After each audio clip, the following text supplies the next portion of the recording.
Olúwa Ẹlẹ́dàá wa ń sọ fún wa nínú al-Qur'an nínú àyá kẹjọ Suratul Baqara. A'udhu billahi minash shaitanir rajim. Wa minan nasi man yaqulu amanna billahi wa bil yawmil akhir wa ma hum bimu'minin. Ó ń bẹ nínú àwọn ènìyàn, àwọn ẹni tí wọ́n máa ń sọ wípé a gba Allahu gbọ́, a sì ní ìgbàgbọ́ sọ́jọ́ kẹ́yìn, ṣùgbọ́n tó ṣe wípé wọn kì í ṣe olùgbàgbọ́ òdodo. Ní ìgbà tí Ànábì Muhammad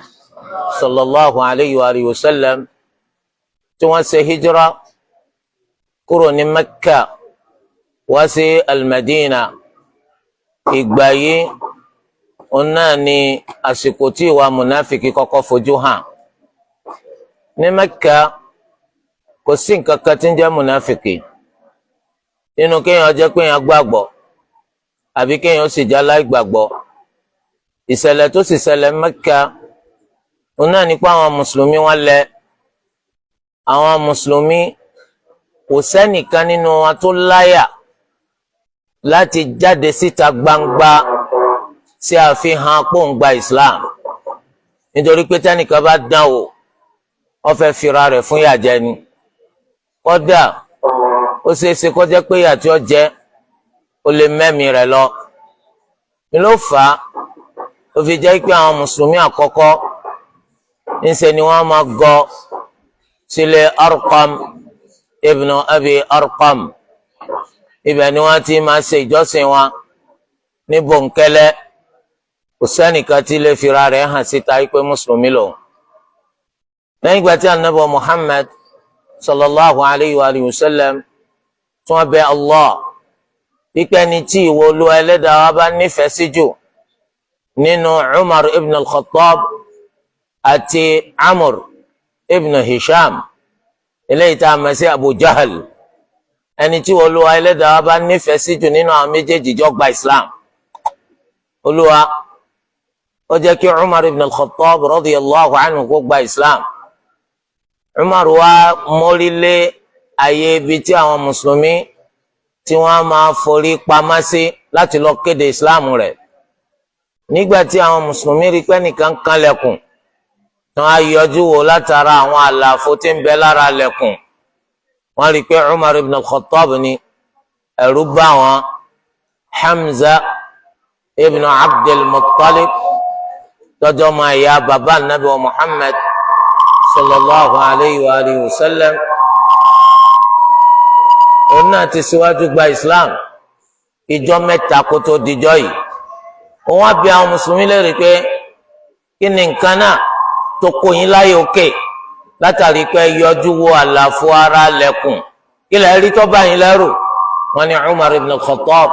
radiyallahu anhu òun la rí lẹ́nu lẹ̀kùn. Báyìí la Nabi wa Muhammad sallallahu alayhi wa sallam wọ́n dìde lọ bá Umar lẹ́nu lẹ̀kùn. Umar sì kéde níbẹ̀ ipò ń di mùsùlùmí. Àsìkò yìí ni Umar sọ fún Nabi sallallahu alayhi wa sallam tí kìí sàwálà wà lórí òdodo ni láyé ń bí àti lọ́la gbẹ̀ndàl qiyama. Ànábì níbẹ̀ ni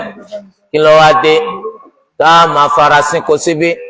tá a máa fojú pamọ́ gbéra wa pamọ́ sáwọn kèfèrí. Ẹ jẹ́ ká jáde ká lọ sí Kaaba kí wọ́n dá wa mọ̀ pé mùsùlùmí ni wá. Báyìí làwọn mùsùlùmí, àwọn kan tò sẹ́yìn Umar, àwọn kan tò sẹ́yìn Hamza ibn Abdul Muttalib, ó di Kaaba. Àwọn kèfèrí nígbà tí wọ́n rí pé àwọn kan bọ̀, tí wọ́n rí pé Umar àti Hamza àwọn ni wọ́n ń bẹ níwájú, ọ̀nà méjì táwọn èèyàn yìí pín sí, oníkálukú wọn bẹ́ dànù.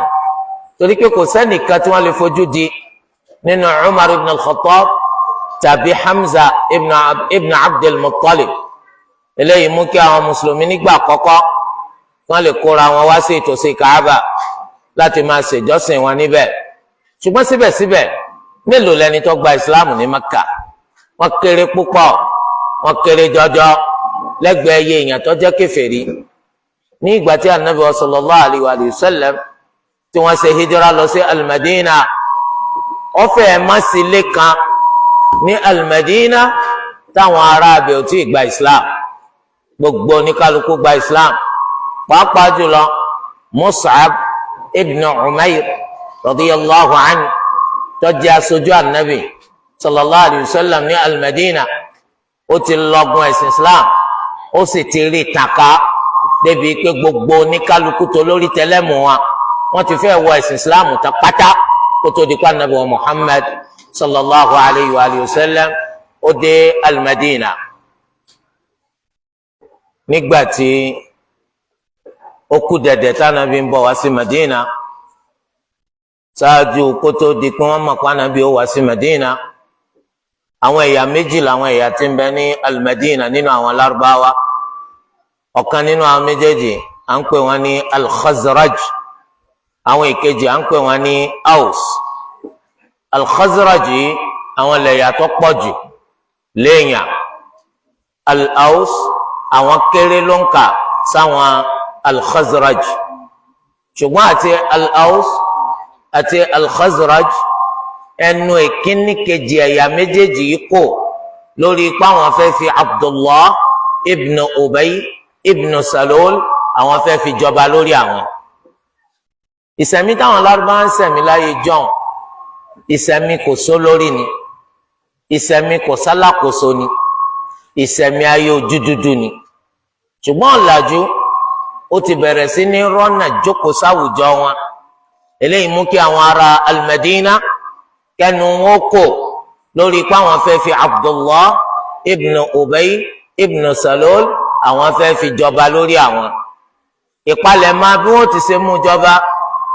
iná ni wọ́n wà lórí ẹ̀ tánàbí wa Muhammad sallallahu alayhi wa sallam tó fi dé. Kò sì sí tàbí ṣùgbọ́n nígbà tí odò Allahu azza wa jal tí ń bá ń sàn bọ̀, odò talẹ̀ tún rò pé yóò dúró tí ò ní darapọ̀ mọ́. Eléyìí ló fà dídé tá nàbì sallallahu alaihi wasallam dé sí Madina ọba gbogbo ètò tí wọ́n ń ṣe tẹ́lẹ̀ wọ́n bàjẹ́. Àwọn ẹni tí wọ́n ti sọ pé àwọn fẹ́ fi Abdullah ibn Ubay ibn Salul àwọn fẹ́ fi jọba, wọ́n pàǹdà, wọ́n sọ pọ́rọ̀ àjọba kọ́lọ́rọ̀ wá kàn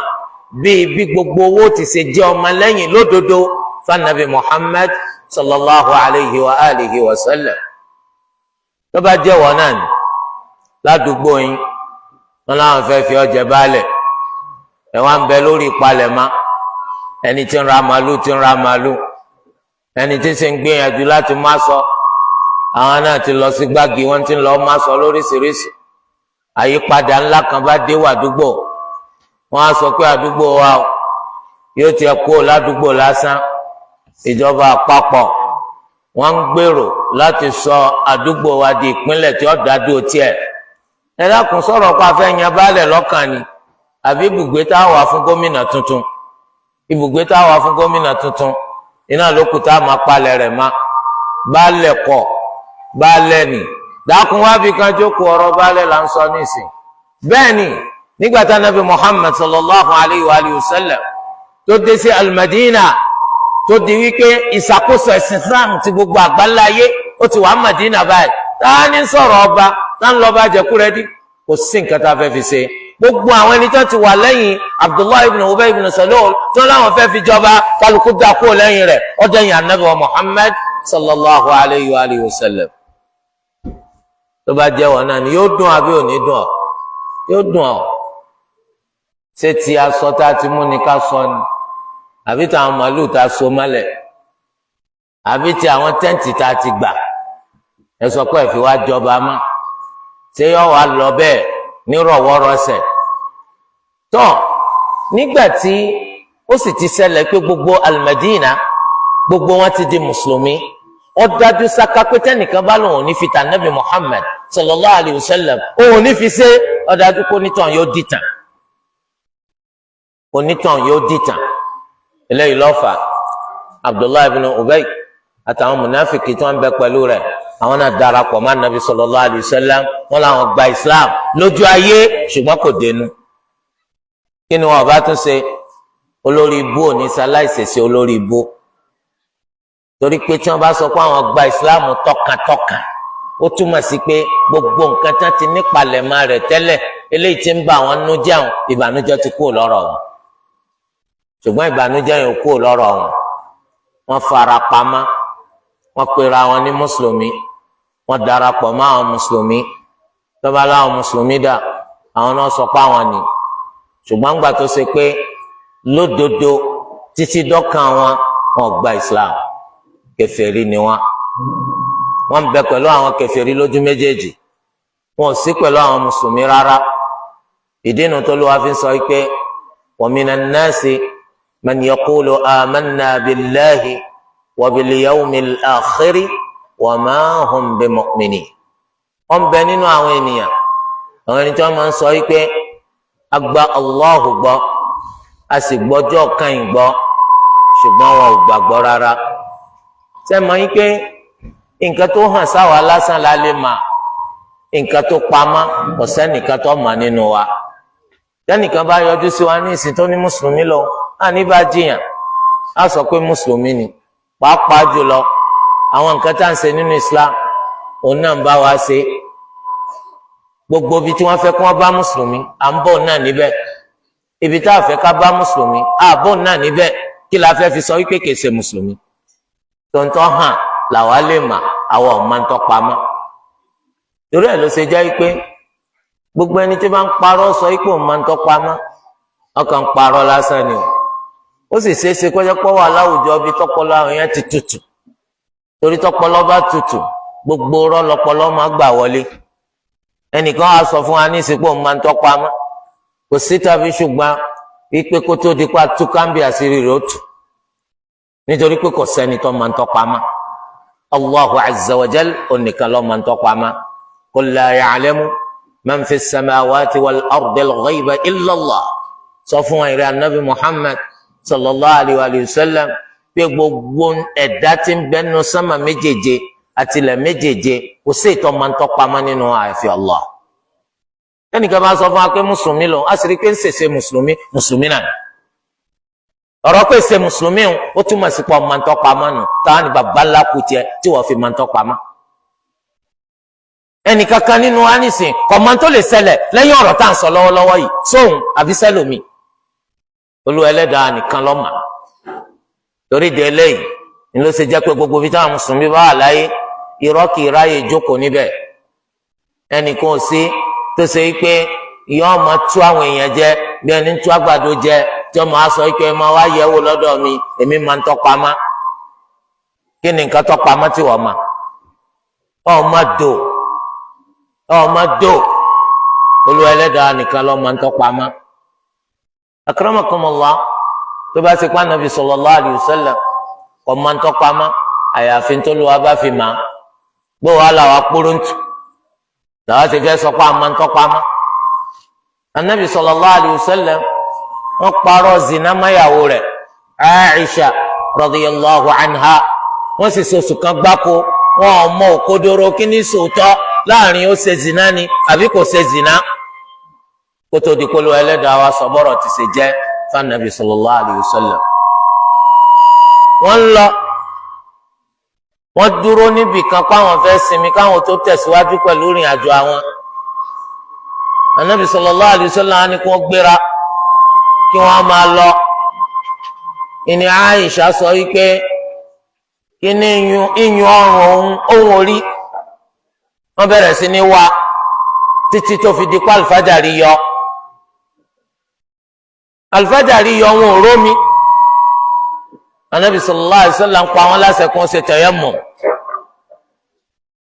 nígbà tí Ànábì náà ti di ẹjá máa lọ ẹ fi iyùn ọrùn rẹ̀ lẹ̀ subhanallah tí ràkúnmí Àìṣà ó dìde báyìí wọ́n rí pé òun ló gbáyà lé iyùn ọrùn Àìṣà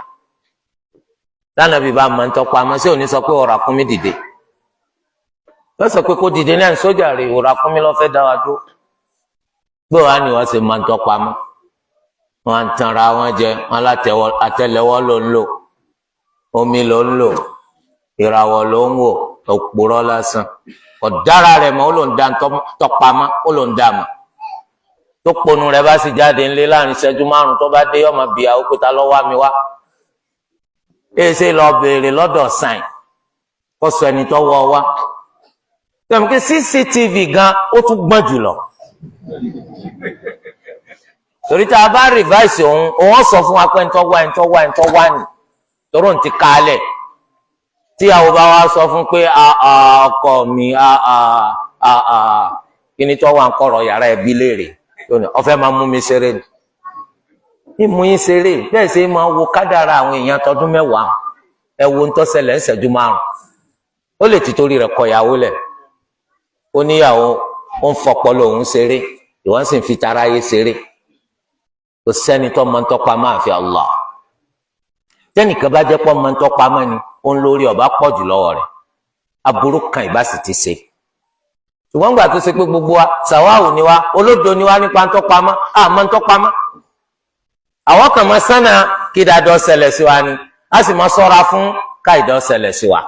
ṣùgbọ́n ta ló máa ń tọ́pa máa Allahu Rabbul Alamin torí di eléyìí àwọn mùnáfíkì yìí wọ́n fara pamọ́ sábẹ́ pé kèfèrí gidi làwọn ṣùgbọ́n bí táyé ń yí ẹjá wa náà bá wọn yí lọ bẹ́ẹ̀ torí pé tó bá sojú dáadáa káwa náà lè bá nípinnu dáadáa tó bá sì jẹ́ kọ́dọ̀ àwọn kèfèrí ní dáadáa bá wà á máa gbà lọ́dọ̀ wọn torí nǹkan kan náà làwọn àtàwọn náà ìdí nìyí tó fi jẹ́ pé ní ìgbà tí agbára bọ́ sọ́wọ́ Islam táwọn kèfèrí ní Mẹ́kà àtàwọn kèfèrí Yahudi táwọn náà ń bẹ pẹ̀lú agbára wọn kò sí tàbí ṣùgbọ́n mùnáfìkì ó jáde láàrin gbogbo àwùjọ tẹ́ bá wà láyé mùnáfìkì ò ní jáde tó bá jẹ́ pé àwọn èèyàn oríṣi kan nìkan lágbára ń bẹ lọ́dọ̀ wọn sẹ́mi pé Mẹ́kà àwọn tá lágbára àwọn kèfèrí sáà rí mùnáfìkì Mádínà kò rí bẹ́ẹ̀ mà agbára ń bẹ lọ́dọ̀ tún bẹ lọ́dọ̀ àwọn kèfèrí sẹ́mi pé àwọn Yahudi Banu Nadir àwọn Yahudi Banu Qaynuqa àwọn Yahudi Banu Qurayza àwọn Yahudi àwọn ẹ̀yà mẹ́tẹ̀ẹ̀ta yìí wọ́n bẹ Madina wọ́n pọ̀ gidigidi agbára ńlá làwọn náà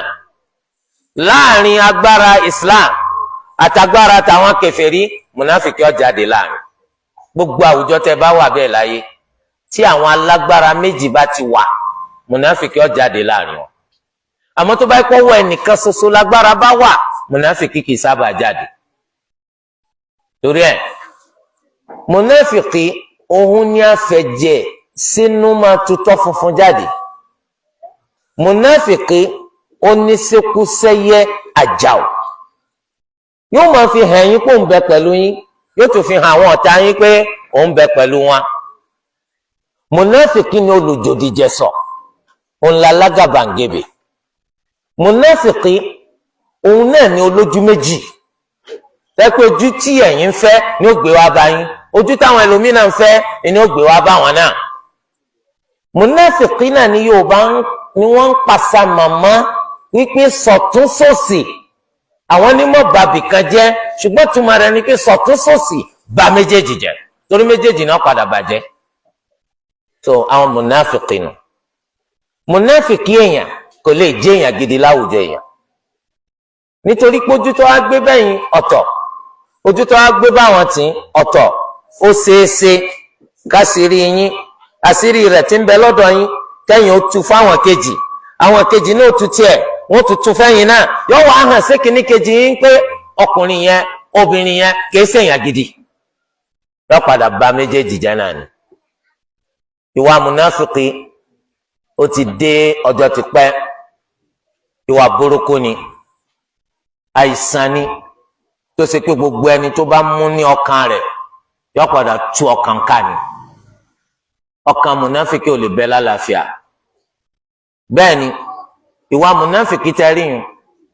ó máa ń kó bẹ́ẹ̀mí ẹ̀mí ó padà di ẹ̀mí rádaràda ẹ̀mí ó padà di ẹ̀mí játijàti ìwà múnáfìkì tẹ́rí yẹn ó jẹ́ ìròyìn kan tó pé kì í bẹ lára èèyàn kí rere ó jẹ́ tèèyàn tí ẹ bá jẹ́ múnáfìkì èèyàn ò ní jẹ́ múnáfìkì kí rere kó jẹ́ tiẹ̀ yìí sì máa ṣílẹ̀kùn gbogbo aburú fún yàn ìwà múnáfìkì ó máa ń ṣílẹ̀kùn gbogbo aburú fún yàn kò sí tàbí ṣùgbọ́n nínú àdámọ́ ọmọ èèyàn ìwà burúkú ni ìwà múnáfìkì lábẹ́ ntẹ́sìn fi kọ́ wa ìwà burúkú ni ìwà mùnáfìkì kò síbi tẹ́ gbé sí tó ti dáa ìwọ náà lára nísìn ẹni tá a jọ sọ̀rọ̀ tá a sì jọ gbọ́ra wa yé tá a sì jọ fi hàn ara wa wípé nǹkan kan náà ni wá ẹnu wa jọ ṣọ̀kan lórí ọ̀rọ̀ yìí nígbà tó di wípé alẹ́ la sọ̀rọ̀ nígbà tí ó fi di pé lẹ̀ má ẹni tá a jọ sọ̀rọ̀ ó tún ti sọ́dọ̀ orí sí mi kójúmọ́ tó má ṣé ẹ fojú rẹ̀ wò ẹ ní fojú rẹ̀ wò ẹ sọ pé èèyàn burúkú ni lágbájá ẹni tí ó yẹ ká bá tò níta mẹ́dọ̀ èèyàn játijàti onílàkàṣègbè kí ló dé ibi tá a jọ fọ̀rọ̀ sí pẹ̀lú rẹ̀ àbá ń bẹ̀ mọ́ kí la jọ fẹnu kò pa ṣe kí ni wọ́n padà ṣe kò sí náà ni ọmọ èèyàn lábẹ́ gbólúwa ti ṣe dá wa tá a fi jẹ́ èèyàn aka ìwà mùnáfìkì kún wà burúkú lábẹ́ gbólúwa ṣe wá mùsùlùmí tá a mọ òfin Allah nínú Islam a mọ mùnáfìkì a mọ kún èèyàn burúkú torí di eléyìí wọ́n gbìyànjú láti jẹ́ èèyàn burúkú o ṣọ́ra má jẹ́ ká bá ọ̀kan nínú wa mùnáfìkì lọ́dọ̀ rẹ̀ ó wá nínú àdìsí Ànábì wa Muhammad sallallahu alayhi wa alihi wa sallam Ànábì ní arba'un man kunna fihi kana munafiqan àwọn àwa mẹ́rin kan wà gbogbo ẹnikẹ́ni tá a bá rí lára rẹ̀ tá a bá ká máa lọ́wọ́ onítàn ti di mùnáfìkì wọn ò lè máa ròyìn èèyàn kan sọ pé lágbájá masha Allah la quwwata illa billah ẹni dáadáa ni ṣùgbọ́n mùnáfìkì ni mùnáfìkì ti ba gbogbo ń tẹ́ wí jẹ́ torí pé ìwà burúkú ni ìwà mùnáfìkì Ànábì sallallahu alaihi wasallam ni àwọn nǹkan mẹ́rin yìí ẹ ṣọ́ra fún torí gbogbo ẹni tá a bá ká mẹ́rẹ̀ẹ̀rin má lọ́wọ́ ó ti di mùnáfìkì Ànábì ni wa in sama kódà kó máa ṣe siyam tí Ramadan bá dé kọjá pé masha Allah la quwwata illa billah wa salla kó máa ṣe salat wa hajja kó ṣe hajj wa atamara kó ṣe umra kọjá pé ṣe gbogbo ẹ̀sìn yìí tàbá rí wà mẹ́rin yìí lára rẹ̀ mùnáfìkì ni ọ́ wa za'ama annahu muslim kódà kó sọ yìí pé mùsùlùmí ni mí àmọ́ tá a bá fi lè rí ìwà mẹ́rin yìí lára rẹ̀ mùnáfìkì ló máa jẹ́ o alákọ̀ọ́kọ́ idha haddatha kadhaba tó bá sọ̀rọ̀ yọ parọ́ náà ẹ̀já kí ẹ sára ẹ rí i pé ọ̀nbẹ nínú wa àwọn èèyàn tó ṣe pé kò sí bó ṣe lè kóró tó òdodo ni wọ́n máa ń sọ gbogbo gbà nítorí pé tí òdodo ọba sọ ọ́ dẹni pàtàkì irọ́ ò lè sọ ọ́ dẹni gidi ẹni tó jẹ́ pé ẹ̀sìn lọ́kọ́ ẹni tó jẹ́ pé kọ̀kẹ́kọ̀ọ́ nípa ẹ̀sìn ẹni tó ṣe pé ọjà ní ń tà ẹni tó ṣe pé iṣẹ́ ọwọ́ ní ń ṣe ẹni tó ṣe pé olùkọ́ ni tó jẹ́ pé gbogbo ọ̀rọ̀ tí ọba sọ láyé òdodo náà ni ó sọ Olúwa kó jẹ́ kí irú wọn pọ̀ láwùjọ wa torí pé òdodo tẹ́ rí yìí ìmà jẹ́ ká là láyé ń bí ìmà jẹ́ ká rọ́nà lọ tó bá di lọ́la gbẹ̀ndàl kìyàmù Olúwa Ẹlẹ́dàá wa sọ fún anu al-Qur'an wọn ni ya ayyuhal ladhina amanu ittaqullaha wa kunu ma'as sadiqin ẹ̀yin olùgbàgbọ́ òdodo ẹ bẹ̀rù Allah ẹ sì jọ́kan nínú àwọn olódodo ẹ jọ́kan nínú àwọn olódodo irọ́ kò yọ ọmọ èèyàn kò sí bí èèyàn ṣe lè gàǹgà tó kò sí bí èèyàn ṣe lè gbòǹgò tó tí èèyàn bá jẹ́ òpùrọ́ èèyàn máa ṣubú dànù ní lójú àwọn èèyàn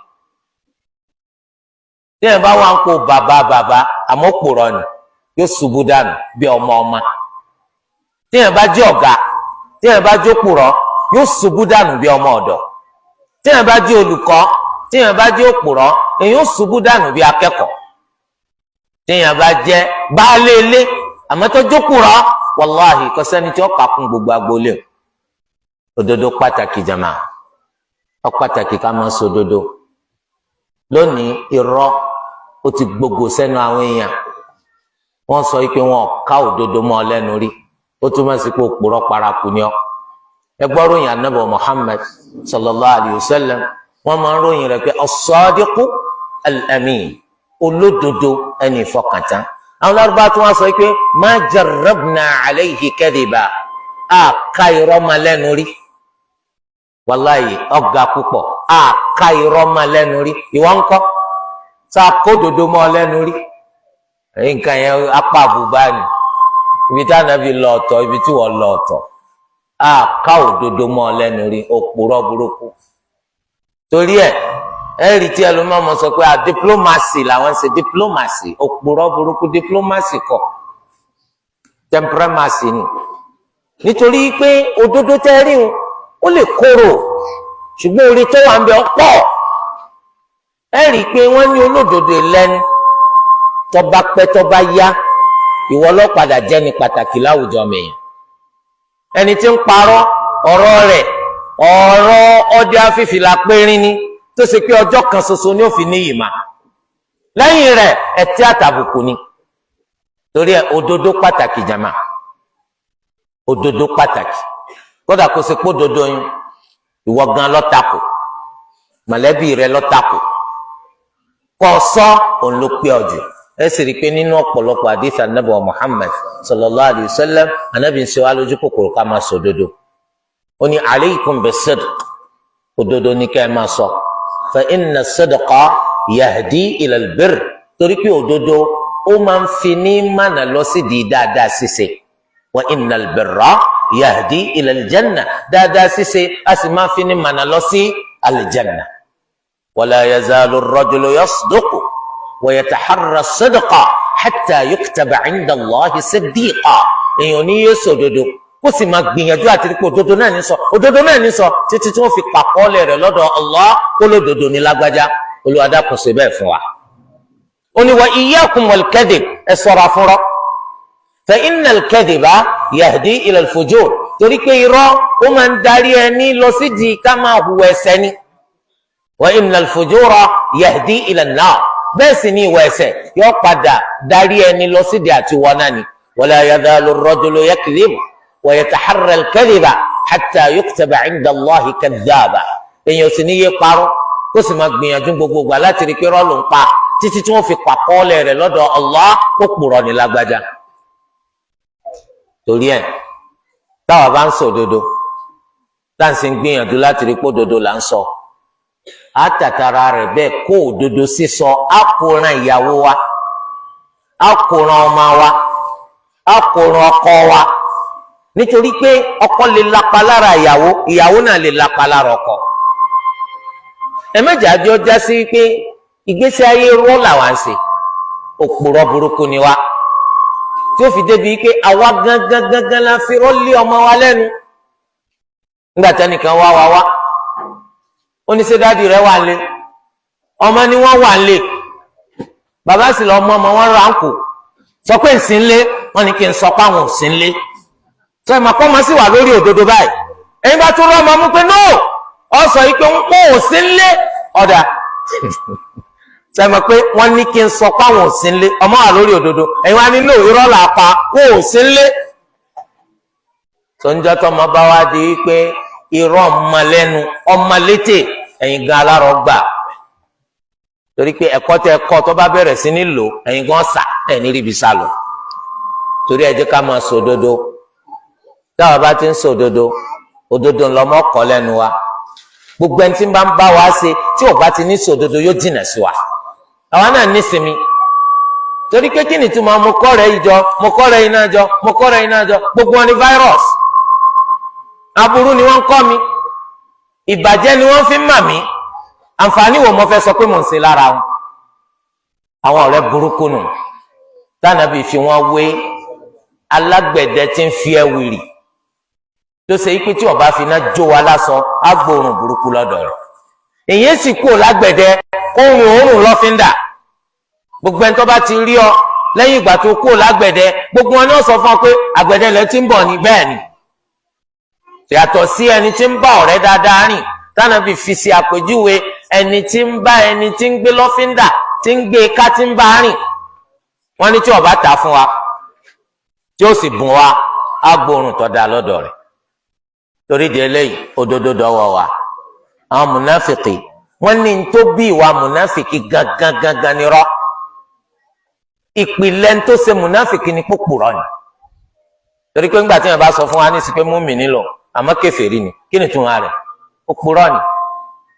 kò ní sọ̀rọ̀ àfikọ́ parọ́ báàdì tìyẹn ṣe wá nù idha haddatha kadhaba àìparọ́ rẹ̀ láìsọ̀rọ̀ rẹ̀ gbogbo ọ̀rọ̀ tí ó bá ti sọ yọ parọ́ náà ètò túmọ̀ sí pé irọ́ kọ̀ọ̀kan ń bọ́ sínú ọ̀rọ̀ tiẹ̀ ó léwu àmọ́ kò tí ì sọ ọ́ di mùnáfìkì. ó yẹ kó ṣọ́ra fún irọ́ pátápátá. kí làwọn èèyàn máa ń parọ́ sí? wọ́n máa ń parọ́ láti fẹ́ níyì ni. ọ̀dà tó bá parọ́ tó fi níyì lónìí ò ní fi níyì lọ́la. gbogbo ọ̀rọ̀ tó bá sì pa tó bá fi níyì àṣírí òtítù ni. láṣìírí bá tú bó ti ṣe fi níyì ó fi tẹ́jú bẹ́ẹ̀ lọ. torí ẹ̀ ká kíyè sára. ẹlẹ́kejì òun náà ní wípé wa idha wa'ada akhlafa tó bá ṣàdéhùn yóò yẹ àdéhùn. ó ti mọ̀lẹ́mì rẹ̀ tẹ́lẹ̀ náà kó wọ́n yẹ àmọ́ yóò máa ṣàdéhùn yàn. torí ẹ̀ múnáfìkì yóò máa sọ fún yín pé àdéhùn ọlọ́ni kì í yẹ. bẹ́ẹ̀ ni àdéhùn Allah kò ní yẹ. ìwọ ẹrú rẹ̀ náà ó ní kí ìwọ náà ọmọ máa yẹ àdéhùn. bó bá ṣe àdéhùn 15 fún yín kò ní pé kan. ó sì ní àwọn gbólóhùn tó fi máa wá ọ̀nà àti yọra rẹ̀ kó pé àdéhùn Olúwa ni kì í yẹ. èmi ṣe Allah ọ̀káàbọ̀ ọ̀daràn. torí ẹ̀ gbogbo àdéhùn tó bá ṣe fún yín kò ní pé. gbogbo àdéhùn tó bá ṣe fún yín kò ní pé. eléyìí nínú àpẹẹrẹ pé yẹn jẹ́ mùnáfíkì ni. wa idha ahada ghadar tó bá bá ní dá májẹ̀mú yọ yẹ. wọ́n ì bá mùnáfíkì dá májẹ̀mú kó pé. torí pé òun ti mánu tiẹ̀ tẹ́lẹ̀ náà pé òun ò ní pé. wa idha khasama fajar kò ní báyàn jà kọ́ máa hùwà pòkì. ìjà tó ti yẹ kó tán kò ní tán. yóò máa sọ pé ìjà àjàkọ akátá ni àwọn jàdál kìyàmà ni ẹ gbọ́ dìdìrín. èèyàn tí ò tí ì mọ bó wọn ṣe rọ́nà lọ ó lóun wọn jàdál kìyàmà. ẹ̀yin mọ̀ pé gbogbo ọjọ́ àtìní àti ọjọ́ alhamis Olúwa Ẹlẹ́dàá wa ó máa ń ṣílẹ̀kùn àlìjánà. yóò wá ṣàforíjì fún gbogbo àwọn múmìnì àyàfi ẹni méjì tí wọ́n ń jà. Olúwa wa sọ pé ẹ lọ́ wọn lára káwò bóyá wọ́n ṣàtúnṣe láàrin ara wọn. tó bá jẹ́jọ́ àtìní ni káwò wọn lójú díjọ́ alhamis. tó bá jẹ́jọ́ alhamis ni kátúwò wọn lójú di ìjọ́ àtìní. so bẹ́ẹ̀ ni wọ́n mọ̀ wò wọn lójú tẹ́ ń bá wọn bá ìjà tẹ́ ń jà ń lọ lọ́jọ́ kú yín ṣé èèyàn sóríire nù èèyàn sóríire o. lẹ́yìn náà ìwọ àti ẹ̀lẹ́njọ́ ń jà yọ bẹ̀rẹ̀ sí ní ṣépè fún bàbá rẹ̀ yọ bẹ̀rẹ̀ sí ní ṣépè fún ìyá rẹ̀ yọ bẹ̀rẹ̀ sí ní ṣépè fáwọn ará ilé rẹ̀. ẹ dákun tani àti tani ń jà kí ló kan màmá rẹ̀? tani àti tani ń jà kí ló kan bàbá rẹ̀? èyí náà rí láwùjọ àwa Yorùbá irú wa yẹn pọ̀ ìwà burúkú yẹn pọ̀ bàjẹ́ àmì pé àwọn èèyàn lẹ́kọ̀ọ́ ni. ẹ rí i pé nísìn lórí ọ̀nà báyẹ̀ ń gun mọ́tò báyẹ̀ nìkan ń gun ọ̀kadà kò sí náà ni àwọn ẹni tí ń lo ọ̀nà wọ́n mọ̀ ṣẹ̀ síra wọn náà ni nítorí pé àìṣe màláìkà. tàbá wọn ṣẹ̀ síra wa nínú àmì ipa lẹ́kọ̀ọ́ oníkọ̀rọ̀ ẹnu wọ́dà kí ni máa wá ṣẹlẹ̀ gba àbí ìyá rẹ̀ ó fẹ́ ṣòfò ìyá rẹ̀ àbí kò ní já fún ìyá rẹ̀ ẹ dákun kí ló kàn yà kí ló kàn yà bóyá ìyá mi gan ti kú ìyá mi bẹnu sáré èpè burúkú ni wọ́n máa ṣẹ́ fún yòó ń yà kí lẹ́ṣẹ̀ táwọn ìyá fi ṣẹ̀ wá láwùjọ Yorùbá. ìwọ àtẹnìkan lẹ́ẹ̀ bá fi mọ́tò àti maṣíìnì gbára yín kí ló kan bàbá rẹ̀ ń bẹ̀ kí ló kan gbèsè ayé rẹ̀ ń bẹ̀ àbọ̀ fẹ́ ṣòfò gbèsè ayé rẹ̀ ní ọ̀rọ̀ burúkú. àmì káwọn èèyàn lẹ́kọ̀ọ́ nítorí pé téèyàn bá lẹ́kọ̀ọ́ àti kò lẹ́kọ̀ọ́ orí ahọ́n rẹ̀ wọ́n ti máa dá mà irú ọ̀rọ̀ wo ní jáde lẹ́nu rẹ̀ ibẹ̀ wọ́n ti fún ọ ní máàkì pé yes ọ̀kẹ́kọ̀ọ́ wọ́n kọ́ ẹ̀kọ́ yẹn hàn lára rẹ̀ orí ahọ́n rẹ̀ náà wọ́n ti dáhùn pé àbí wọ́n ti ẹ̀kọ́ àkọ́gbà ni ọ́. torí ẹ̀ àwọn ọ̀wà tí sọ ní dípò kí agbọ́dọ̀ jìnnà sí èèyàn máa báyàn jà náà ni àìgbọ́ra ẹni yóò máa ṣẹlẹ̀ náà ni ṣùgbọ́n ẹjẹ́ àmọ́rú ọ̀rọ̀ tó máa jáde lẹ́nu wa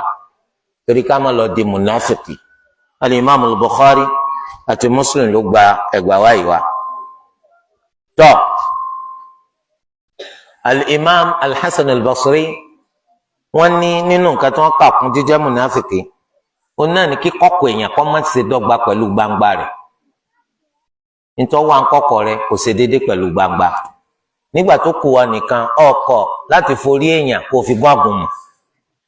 àmọ́ tó bá jáde síta wọ́n máa sọ pé ya ayyuhan nas ittaqullah ẹ bẹ̀rù Allah tó ìwọ tó ṣe yí pé o lè forí èèyàn gún àgúnmu lọ́wọ́ sọ pé ìtọ́kùlá àbáwò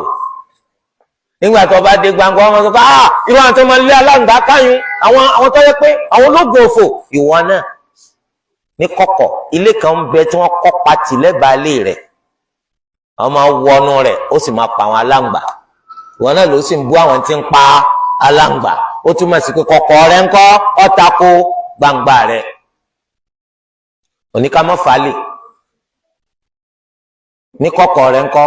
wọ́n ní ládùúgbò yìí lásán ọlá lè tó méje kí ni wàá yun ìwà mùnáfìkì ẹni tó ṣe pé ọ̀tọ̀ ni tí ń ṣe lójú àwọn èèyàn ọ̀tọ̀ ni tí ń ṣe lẹ́yìn wọn wọ́n ní bẹ nínú wa mùnáfìkì wọ́n ní kí ọkàn èèyàn kọ́takú ọkàn ahọ́n kọ́takú ọkàn wọ́n lápẹẹrẹ mùnáfìkì ni kí ló wà lọ́kàn kí ló wà lórí ahọ́n wọ́n takora wọn àpẹẹrẹ mùnáfìkì ni ẹ̀yin ò rí i pé àwọn Yorùbá gan sọ pé ọ̀fun òun náà nílé òdodo ahọ́n nílé irọ́ nígbà tí ọ̀fun tó bá ti tako ahọ́n mùnáfìkì ni Haúsá náà sì sọ fún wa àwọn sọ pé ahọ́n ló máa ń parọ́ ọkàn kì í parọ́ nígbà tí ahọ́n bá ń parọ́ tọkàn sọ òdodo kí ló ṣẹlẹ̀ mùnáfìkì ni wọ́n ní bákan náà nígbà tí ọ̀rọ̀ wa tó bá ti tako sí ọwọ́ wa àwa náà ni olùkọ́ tí ń fẹ̀sìn kọ́ wa ní mọ́sálásí ṣùgbọ́n gbà tá a wo sí ọwọ́ wa iṣẹ́ ọwọ́ wa kò jọ ń tà ń kọ́ wa mùnáfìkì nù bákan náà ibi tó ń gbà jáde ọ̀tàkùn ibi tó ń gbà wọlé wọ́n ní eléyìí ìwà mùnáfìkì nù wọ́n ní kí ni ìpìlẹ̀ mùnáfìkì gan onírọ́ so irọ́ òní ìpìlẹ̀ mùnáfìkì a gbọ́dọ̀ fi kọ́ra pé ká máa sòdodo a gbọ́dọ̀ jìnnà sí irọ́ pípa téèyàn bá ti jìnnà sí irọ́ pípa àrùn ńlá nù tó ń bá ti dáni málẹ̀ gbogbo kéékèèké ńkọ́ yóò gorí ẹni torí ẹ̀ ọ̀dọ̀ wa mùsùlùmí o wípé ká jìnnà sí ìwà mùnáfìkì a gbọ́dọ̀ jẹ́ ẹni tí ó máa ta àwọn èèyàn jẹ torí pé nínú ṣíṣe mùnáfìkì lẹ́tàn jẹ má jẹ́ ẹlẹ́tàn jẹ ó sì gbọ́dọ̀ jẹ́ elétè gbogbo àwọn elétekéte nínú wa mùnáfìkì nù bákan náà má jẹ́ ẹni tó yẹ pé àwòrán tó máa gbé hàn yọ yàtọ̀ sí pàápàá bó ti ṣe rí bí kéèyàn máa ṣàfihàn pé gbogbo tí mò ń ṣe lillah tó sì jẹ́ pé ó ṣe lillah ó ń ṣe nítorí ayé ni ó ń ṣe nítorí pé ó fẹ́ gba nǹkan lọ́wọ́ àwọn èèyàn ni ó ń ṣe nítorí kárí mi ni gbogbo nǹkan yún nínú wa mùnáfìkì nù bákan náà ẹni tí ò ní jẹ́ mùnáfìkì yóò gbìyànjú láti jọ jẹ́ pé ọkàn òun kò tako nǹkan tó ń fi ọwọ́ òun ṣe ní tó ń fi ahọ́n òun sọ ní tó ń fi ara òun ṣe níwà ọkàn òun kò tako. Hudhayfa ibn al-Yaman radiyallahu anhu ẹni tá nàbì sallallahu alayhi wa sallam tí wọ́n kórúkọ àwọn mùnáfìkì pamọ́ sí lọ́dọ̀ Hudhayfa ń sọ fún wa pé àwọn mùnáfìkì tí wọ́n ń bẹ láyé lónìí sharrun minal munafiqina alladhina kanu ala ahdi rasulillahi sallallahu alayhi wa sallam wọ́n burú jù àwọn mùnáfìkì tí ń bẹ láyé ànábì lọ. ìgbà wo wá láyé Hudhayfa bá nàbí lò gbà ṣùgbọ́n òun sọ fún wa pé àwọn mùnáfìkì lẹ́yìn kó ànábì nígbà tó ń wà láyé tí ò tí kú tí Hudhayfa ò tí kú ó ní wọ́n tún burú jù àwọn mùnáfìkì táyé ànábì lọ kí ló dé wọ́n bi Hudhayfa léèrè pé kí ló dé tẹ́ fi sọ bẹ́ẹ̀ wọ́n ní inna ulaika kanu yusirrun wọ́n láwọn mùnáfìkì láyé ànábì wọ́n máa ń fojú pamọ́ àdá wọn mọ̀ Allah tú àṣírí wọn débi pọ́fẹ̀ dapọ̀ wọn àmọ́ àdá mọ̀ pé lágbájá tẹ̀mẹ̀dòdó lára wọn ni àyàfà àwọn ẹni tí Ànábì sallallahu alaihi wasallam tó dárúkọ wọn fún Hudhayfa torí ẹ̀ láti ń pe Hudhayfa ní sahibu sirri rasulillahi sallallahu alaihi wasallam ẹni tí Ànábì kó àṣírí pamọ́ sí lọ́dọ̀ àṣírí kìsì ni àṣírí lágbájá mùnáfìkì ni tàmẹ̀dò mùnáfìkì ni dóòlà mùnáfìkì ni eléyìí tó mú kí Umar ibn al-Khattab radiyallahu anhu kó lọ bá Hudhayfa ìpè dákun tí mò ń bẹ́nu àwọn orúkọ tí Ànábì fún ọ pé mùnáfìkì ni wá. Allahu akbar adóró Umar ẹ̀rù ń bà pèsè kìí ṣe mùnáfìkì lọ táwa ló tún yẹ kọkàn rẹ̀ ó tún balẹ̀ mọ́nú wa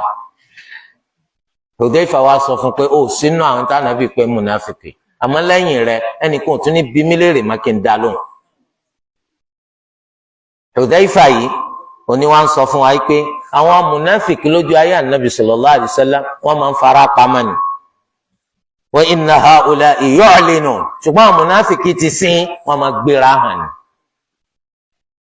Ẹ̀yin náà rí i pé àti dá mùnáfìkì mà kọ̀ pamọ́ lónìí kọ̀ pamọ́ rárá. Mùsùlùmí ni ọ́ o tún wá sọ wípé olóògbóni ni ọ́ ṣé mùnáfìkì kan àbí èsè mùnáfìkì ó tún wá yàtọ̀ sáwọn ti tẹ́lẹ̀ àwọn ti tẹ́lẹ̀ ohun tí máa ń ṣògbóni kò ní fi hàn yóò fara pamọ́ ni ìdí ni tó lọ́wọ́ sọ pé innal munafiqina fi ad-darkil asfali minan nar wa lan tajida lahum nasira lágbájọ́ àwọn mùnáfìkì nínú sàlẹ̀sàlẹ̀ ọ̀gbun náà ni wọ́n máa wà ó sì ní rí alárànṣe kan fún wọn àwọn ń fara pamọ́ lónìí ńkọ́ yóò sọ pé ọmọlẹ́gbẹ́ olóògbóni lò ẹ sì tún rí mọ́sálásí nínú tó tún bani lọ́kàn jẹ́ àwọn oyè jákujáku rádaràda tí wọ́n ń jẹun tẹ́sí islam ọ̀bẹ̀ wọn kí wọ́n máa jẹun wọ́n lè pé bàbá àdínì mọ́sálásí wà ní òṣùpá àdínì mọ́sálásí wà ní kìnìún àdínì mọ́sálásí wà ní ọ̀daràn àdínì ti rí. A'udhu billahi minash shaitani rajim. Lónìí ó lè pé mùsùlùmí lòun àmọ́ eléégún tún lòun kí lè lẹ́yìn mùnáfìkì tí ò fojú pamọ́ ó lè ní mùsùlùmí lòun ṣùgbọ́n agbóròdé ọmọ olóró lò níwájú àtẹ̀yìn kí lè lẹ́yìn mùnáfìkì tó fojú hàn torí ẹ̀ náà lẹ́rìí ẹnìkan pé mùsùlùmí lòun oníṣẹ̀ṣe lò ìṣẹ̀ṣe làgbà nílùú wo làṣìṣe ti jágbà ó sì ní mùsùlùmí lọ kí lẹ́lẹ́yìn mùnáfìkì tó fojú hàn gbangba wọ́n sọ pé mùsùlùmí lọ òun pàwọ́dà olóògùn gidi hàn ńlọ mùnáfìkì tó fojú hàn ẹ̀rí pé ru wọn lónìí kọ́ pamọ́ ẹnìkan ṣe sọ láti mọ́ṣáláṣí kan ibi tó ti wá forí kanlẹ̀ tó gbórí sókè ìwé ìdánimọ̀ pélébé àpò rẹ̀ tó wà lápò rẹ̀ bá jábọ́ kọ̀ wá rántí mu ọkàn ti wà ń bò mí àti wọn á lọ ẹnìkan bá mú wọn bá rí i pé ọmọlẹ́gbẹ́ olóògbó ni àmì ẹgbẹ́ tí wọ́n là ké wọ́n sì tún mú fún wọ́n sì tún gbà pé yes àmì mẹ́mbà ń bọ̀ subhanallahi alazim lẹ́yìn pé àwọn tí ń ṣe mùnáfìkì lónìí kò pamọ́ lọ títí oríṣìí méjì wà ní mùnáfìkì kan wà tó yẹ pé ìsàgàbàǹgebè ni nínú gbàgbọ́ gẹ́gẹ́ bí àwọn tá a má pèjúwe wọn wà oní mùsùlùmí ni ọ eléégún sì ni ọ mùsùlùmí ni ọ olóró ni ọ mùsùlùmí ni ọ abọ́yadé ni ọ mùsùlùmí ni yáàfì èé ṣe mùsùlùmí nítorí pé tó bá ti jẹ́ báyìí kìí ṣe mùsùlùmí tí ẹ̀ bá ti da lóru papọ̀ mọ́ sápà nínú ẹ̀sìn yìí ó sínú ìsìláàmù mọ́ àwọn lọ́lọ́wọ́ ń sọ nípa wọn pé innal munafiqina fi darkil asfali minan nar wọ́n máa bẹ́nu sàlẹ̀sàlẹ̀ ọ̀gbun náà munafiki sì wà tó yẹ pé inú wà lọ́wà gẹ́gẹ́ bí kò ní sọ̀rọ̀ kó má parọ́ kò ní ṣàdéhùn kó má yẹ̀ kò ní báni dá májẹ̀mú kó má bàjẹ́ kò sì ní báyàn jà kó má ṣe pòkì tẹ́ra àwọn eléyìí àwọn tiwọn ní tó wà nínú ọ̀rọ̀ tiwọn ni pé inú wà tiwọn ni munafiki wà ṣùgbọ́n ètò bá ti wọnú ìgbàgbọ́ wọn ńlọ yọ wọn kúrò nínú ìsìláàmù pátápátá. akramakumullah àwọn nǹkan kan wà tá a máa rí lápẹẹrẹ tá a fi máa dáyàn mọ̀ pé mùnáfìkì ni tírú ẹ bá ń bẹ lára rẹ kó pàtì o tírú ẹ bá ń bẹ lọ́wọ́ rẹ kó filẹ̀ o torí kó lè bá a sórí rẹ. alákọ̀ọ́kọ́ nǹkan tó jẹ́ àpẹẹrẹ tá a fi dá mùnáfìkì máa pọ̀ gan àmọ́ àdàkọ díẹ̀ yìí. alákọ̀ọ́kọ́ òun náà ni kí mùnáfìkì kó máa ṣàfihàn sí wa pé ntọ́ ń ṣe ntọ́ bá ṣẹ̀rí àmú ṣùgbọ́n nǹkan tí ń bẹ nínú rẹ̀ ntí ọba ṣẹ̀rí àmú ní ṣe irú eléyìí pọ̀ fáwọn mùnáfìkì. ó lè máa fi hàn pé nǹkan táwọn ń ṣe yìí o àwọn fẹ́ fi gbé ẹ̀sìn ga ni àwọn fẹ́ fi tan ẹ̀sìn ká ni ṣùgbọ́n kó ṣe pé ní pàápàá nǹkan tí wọ́n fẹ́ tán gbà lérò gangan ni àti bẹ̀sìn jẹ́. Irú rẹ̀ pọ̀ nínú àwọn mùnáfìkì, irú rẹ̀ pọ̀ nínú wà àti ìṣesí àwọn mùnáfìkì. Bákan náà nínú ìṣesí mùnáfìkì ni kó ṣe àdéhùn kó sì yẹ tẹ́lẹ̀tẹ́lẹ̀ náà àníyàn rẹ̀ ní pé òun ò ní pé, àníyàn rẹ̀ ní pé òun ò ní pé. Bákan náà nínú ìṣesí mùnáfìkì òun náà ní kó bá níjà, kó hùwà pòkì. Ìjà kìí tán téèyàn bá bá mùnáfìkì jà, kò ní tán, kò ní fẹ́ kó tán. Gbogbo báwọn yẹn bá ṣe ń gbìyànjú láti parí rẹ̀ kò ní gbà. Kí ló tún fẹ́ gbà ń bẹ̀? Ọ̀dà tó bá níwọ̀ lọ jàre, só tún fẹ́ jẹjọ àrí lọ ni, yọ́sà ni kò ní tán. Bákan náà wọn kìí fi nǹkan fọkàn tán mùnáfìkì lórí nǹkan kan àfi kó jàǹbá. Tẹ́ bá fi ọkàn tán mùnáfìkì lórí nǹkan kan yọ jàǹbá yín náà ni. Bí kẹ́ sọ fún mùnáfìkì pé èmi ní ìsìn Kánò mò ń gbé, mo sì fẹ́ nílẹ̀ nílé, yóò sì sọ fún yín pé òun ti bá yín ra lẹ̀ ń Ìbàdàn, yóò tún lọ ya fọ́tò ìlò ńlẹ̀, yóò fi ránṣẹ́ sí yín pé ń bo lọ́wà, ó ní Àkúbọ̀ ni. Àkúbọ̀ báwo? Ó ní bí ẹ́stéètì yẹn ni. Ẹ́stéètì báwo? Ó ní lágbọ́n ti ibi téèyàn gbà téèyàn fi já sí ọ̀nà Ìwó road. Àṣírọ́ ni lẹ́yìn bá ń kówó ránṣẹ́ pé kí wọ́n bẹ̀rẹ̀ sí kọ́lé, ó gbowó lórí ibi tí wọ́n ti kọ́ ilé, wọ́n ti kọ́ ti gbogbo tìsàlẹ̀ tán, wọ́n ti ń ṣe dẹ́kìn, àṣẹ dẹ́kìn yẹn wọ́n ń ṣe sórí òfurufú ni. tó lẹ́yìn ọdún mẹ́ta lẹ bá wálé láti Kánò, Ọ̀yọ́ àmú mi lọ bí ilé tí oníyànbá mi kọ́, wọ́n bá wá ilé àti lẹ̀tì láti bí Báṣọ̀run bí wọ́n wá títí tó fi dé ibi ọ̀nà àwòrò wọ́n wá tì. Ó ṣe sùúrù ni o. Sùúrù báwo? Sùúrù báwo? Lédè kúkúrú ara lẹ̀, lédè kúkúrú àkọlé kankan, ṣe dẹ́kìn kankan. Ibi tó ti rí pọ̀ fẹ́ máa múná lọ lóòrò ni ó sọkan ọkùnrin ni o. Sọ àwọn mùnáfìkì nù, wọ́n yìí fi nǹkan, wọ́n yìí fọkàn tán mùnáfìkì kọ́ máa jàǹbá. Kọjá èyí tó ṣe yọ jàǹbá yín lórí ẹ̀. Tó bá láwọn ra ilẹ̀ ní 500,000 ẹ gbà pé kò tó bẹ́ẹ̀, yọ jàǹbá yín náà ni. Tẹ́rí gbogbo àwọn òwe burúkú kan ibi àti ṣe láti jẹ, àwọn òwe olè nìyẹn. Owó olówó wá sí àmánà wípé ilẹ̀ yìí ó 350 lára kò tó 500 tó kó kalẹ̀, 150 rẹ̀ ni kó wọn á sọ pé mo bọ́ ìgbà náà lọ́jà halal. Akramakumullah, ẹ lè fọkàn tán mùnáfìkì kọ́ má jàǹbá yín, torí pé bóun ni ọba ṣe wá jẹ́ mùnáfìkì, torí pé inú rẹ̀ náà ni pé kì í ṣẹni tó ṣe fọkàn tán. Nínú ṣẹṣẹ mùnáfìkì òun náà ni pé yóò fi hàn yín lójú yín pé òun fẹ́ràn yín, yóò sọ pé àwọn làwọn ti yín, àmọ́ lódodo ẹ lọ́tà tó tò, ojú ayé lásán yóò máa fojú fẹ́yìn, kò ní fọkàn fẹ́yìn. Irú rẹ̀ ó pọ̀ láwùjọ Yorùbá yìí nísìnyí, torí pé a fẹ́ràn ara wa làwa mẹ́ta ṣe ń ṣọ̀rẹ́. Àwọn mẹ́ta tá à ń ṣe ń ṣọ̀rẹ́ yìí, ìgbà tẹ́nìkan ni wọ́n á dìde tó ní ẹ dákun ń fẹ́ lọ dáwọ́ tẹ́lẹ̀, ìṣẹ́jú mélòó ni ó fi ṣègbọ̀nsẹ̀ kó tó dé ọ̀rọ̀ rẹ̀ láǹsọ̀, láti sọ ọ̀rọ̀ rẹ̀ ń dáadáa.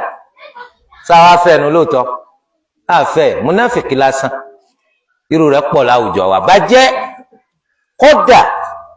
tí ẹnìkan bá tún dìde tó kùyàn kan, èèyàn kan ló tún máa sọ̀rọ̀ wọn láì dá sátẹ́gùn. Gbògede olórí ibú,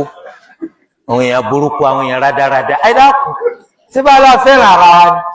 níbo la ti wá fẹ́ràn ara wa? Fẹ́ràn ara wa. Wàláhì ọ̀pọ̀ láwùjọ wa bàjẹ́. Torí ẹ̀ ni ló ṣe jẹ́ pé ẹ rí i pé tẹ bá kó gbogbo àwọn ọ̀rẹ́ yín tẹ kó wọn dà sórí àtẹ, ẹ mọ̀ ò pé ta ló sàn, kì í ṣe pé ta ló dá o, ta ló sàn. Subhanallah. Torí pé kò sífẹ̀ẹ́ òdodo. À ń bẹ̀rù kó ló wá dákun kọ́ mọ̀ sí wa mùnáfìkì. Mùnáfìkì yìí fẹ́ràn ẹni tó bá lòun fẹ́ràn dénú. Tí mo bá fẹ́ràn rẹ, mo mọ̀ pé àléébù pọ̀ lára rẹ, bí ẹ bó ti pọ̀ lára tèmi náà, mo ti ṣetán láti bọ́ ọ láṣìírí. Àléébù rẹ ìní máa fi tàwé ìròyìn, ìtumọ̀ pé mo fẹ́ràn rẹ. Àmọ́ kan dìde tàì dìde láàrin ìṣẹ́jú péréte mo ti bẹ̀rẹ̀ sí ní sọ̀rọ̀ rẹ láìdá, nígbà tó di pé arí pọ́ńpọ́ náà kan àti palùdà ìtumọ̀ ọ̀gbọ́dọ̀ kọ́rọ̀ ìmọ̀ alẹ́ nu àwọn olólùfẹ́ wa náà sínú ọ̀tá wa ti rí tó àmì mùnáfìkì ọ̀dà gbóhùn alẹ́ ni tí ò sí ń lé tí ń bẹ́ lu òkèèrè ẹ̀rí pa ti fẹ́ nu láti fi dúnbù rẹ̀ bàjẹ́ láti fi dúnbù rẹ̀ níjọ́ tó bá yọ sí wa ló ti pa ó tí kú bẹ́ẹ̀ ni ní ti máa ṣẹlẹ̀ nù torí pé àwọn àfẹ́ràn rẹ̀ lódodo àfẹ́ràn rẹ̀ lódodo tá a bá fẹ́ràn ẹnìkan lódodo á jọ já sí pé báńtí ń ṣe níwájú ẹ̀ náà láṣẹ lẹ́yìn rẹ̀ a gbọ́dọ̀ tó rẹ ní bá rìn ká mọ́ tó rẹ ní bá sòdodo tó bá sa ìdájá sọ fún tààrà torí náà àmì pa fẹ́ràn rẹ̀ nù a ní fẹ́ kọ́ rẹ̀ wó ṣìṣe a ní fẹ́ ká burú ọ̀sọ̀ rẹ̀ wa òun náà sì ní fẹ́ ká ṣìṣe kò ní fẹ́ ká burú ó ṣe wá a lè sòdodo fúnra wa àmọ́ àìka ẹsẹ̀ àìtójú ẹlẹ́sẹ̀ mẹ́sàn-án kà àmọ́ tó bá ti kọ̀pà kọ́ńkọ́ á bẹ̀rẹ̀ sí kà àmì kó àfẹ́ràn rẹ̀ nù tá a bá fẹ́ràn rẹ̀ lódodo tá a bá rí gbẹ́ ní gìgísẹ̀ rẹ̀ àní pé ní ẹ̀rẹ̀ ọ̀rẹ́ wa ìgbẹ́ ń bẹ ní gìgísẹ̀ yẹn lọ fọ̀ kọ̀dọ̀ rẹ̀ wa rúkọ̀ bá wa jẹ́ àmọ́ tá a bá ń parọ́ pé ẹ̀rẹ̀ ni ẹlòmíràn padà sọ fún yọmọ àwòkọ́ àṣeyàn bu ni wa torí de eléyìí báyìí mùnáfìkì kì í fẹ́ni tó fẹ́ dénú ojú ayé lásán ni bákan náà nínú ṣẹṣẹ mùnáfìkì wọn ní kí wọn máa gbìyànjú láti dá ọ̀tẹ̀ ìjà àìgbọ́ra ẹni yé sílẹ̀ láàrin àwọn mùsùlùmí ara ṣe mùnáfìkì nù tẹ́ bá wà ń jẹ máa ládùúgbò nìsí tí gbogbo yín sì jọ ń pàdé tẹ̀ ń ṣe sọ láti mọ́ṣáláṣí kápẹ́ ní ti pa wá pọ̀ nù lójoojúmọ́ ẹnì kan àwọn mùnáfìkì wọn máa gbìyànjú báwo ni àìsí rẹ́pọ̀ ti ṣe ṣẹlẹ̀ báwo lè dè òyédè ó ṣe máa ṣẹlẹ̀ báwo ni ó ṣe jẹ́ pé ẹni tí bá ń jà kò ní tán àwa náà là níjọ́ tán a máa kọ́ lè máàmù sáwọn jàmáà kan a máa kọ́ àwọn jàmáà kan sí lè máàmù a máa kọ́ jàmáà kan sí jàmáà míì so lọ́nà tí ó ṣàfijẹ́ pé àwọn èèyàn wọ́n kanra wọn lágbo irú nǹkan tí mùnáfíkì máa ṣe wọ́n máa darí àwọn mùsùlùmí rú wọn ò ní fẹ́ kí wọ́n jọ ṣe papọ̀ àlàálíkùá àwọn náà níjọ ẹyọ kan tó yẹ ká ṣọ̀kan jù Kaaba wa ẹyọ kan ni